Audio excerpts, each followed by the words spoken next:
इस औरत ने लकड़ी के घर की सारी खिड़कियां बंद कर दी और चारों तरफ नागदौना के पत्ते और रियालगर पाउडर बिखेर दिया क्योंकि उसे पता था कि वहां एक बहुत बड़ा अजगर अटैक करने वाला है। इस अजगर का साइज किसी की सोच से भी बाहर था। उसकी छोड़ी हुई कैचुली ही पूरी घाटी में फैली हुई थी। असल में वो औरत एक रिबॉर्न इंसान थी। अपनी पिछली जिंदगी में जब वो और उसके दोस्त उस जगह घूमने आए थे तो अचानक 100 मीटर लंबे अजगर ने उन पर हमला कर दिया था।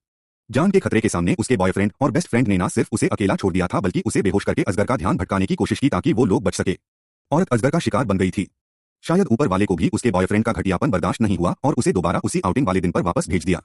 शुरू में उसे लगा कि यह सब बस एक बुरा सपना है, लेकिन अब जब गाड़ी अचानक उसी तरह से बंद हो गई जैसे पिछली बार हुई थी और तेल का लीक होना भी वैसा ही था तो उसे समझ आ गया कि यह सपना नहीं बल्कि वो सच में रिबर्न हो चुकी है।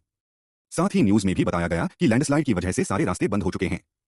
सपने जैसे सारे सीन एक एक करके सामने आ रहे थे। जब उसने अपने बॉयफ्रेंड और बेस्ट फ्रेंड को चुपचाप कुछ करते देखा तो उसे जलन नहीं हुई बल्कि डर लगने लगा।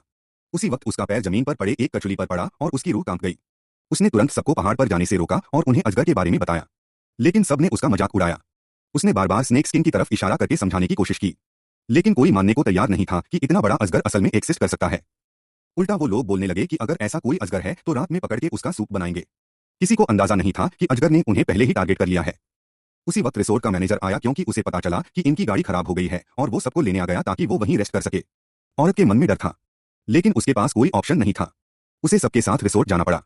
किसी ने नोटिस नहीं किया कि जो स्नेक स्किन जमीन पर पड़ी थी वो 100 मीटर से भी लंबी। जब सब रिसोर्ट में पहुंच गए तब भी औरत खुद को रोक नहीं पाई और मैनेजर को उस जॉइंट पाइथन के बारे में बता दिया। लेकिन जो मैनेजर कई सालों से यहाँ रह रही थी उसे जॉइंट पाइथ की बात पर यकीन नहीं हुआ। उसने औरत से कहा कि वो आराम से रहे और यहीं रुके। उसी वक्त मैनेजर को पता चला कि जो नया जनरेटर खरीदा गया था वो खराब हो गया है। जैसे ही वो पास जाकर चेक करने वाली थी औरत ने अचानक उसे खींच लिया क्योंकि उसे अपनी पिछली जिंदगी याद थी जब यही लड़की मशीन चेक करने गई थी और वो अचानक ब्लास्ट कर गई थी जिससे उसकी टांगे चली गई थी और आखिर में वो भी पाइथन के अटैक से बच नहीं पाई थी। लेकिन जब औरत ने मैनेजर को रोकने की कोशिश की तो उसने उसकी बात को हल्के में लिया और बोली कि यह जनरेटर तो नया है और वो भी इंपॉर्टेंट, इसमें कोई दिक्कत नहीं हो सकती। पर जैसे ही उसने यह कहा मशीन ब्लास्ट कर गई। इसके बाद जब औरत ने उसे फिर बताया कि रात को जॉइंट पाइथन अटैक करेगा तब भी उसे यकीन नहीं हुआ।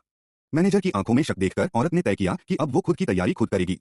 उसे अपनी पिछली जिंदगी की याद थी इसलिए उसने सबसे टूटा फूटा वुडन हाउस चुना रहने के लिए क्योंकि उसे अच्छे से याद था कि उस घर के नीचे एक बेसमेंट था जो किसी भी हालत में टूटता नहीं था। फिर उसने घर के बाहर वो सारी चीजें फैला दी जिनसे सांप डरते हैं और अपने पास पूरी सप्लाई इकट्ठा कर ली।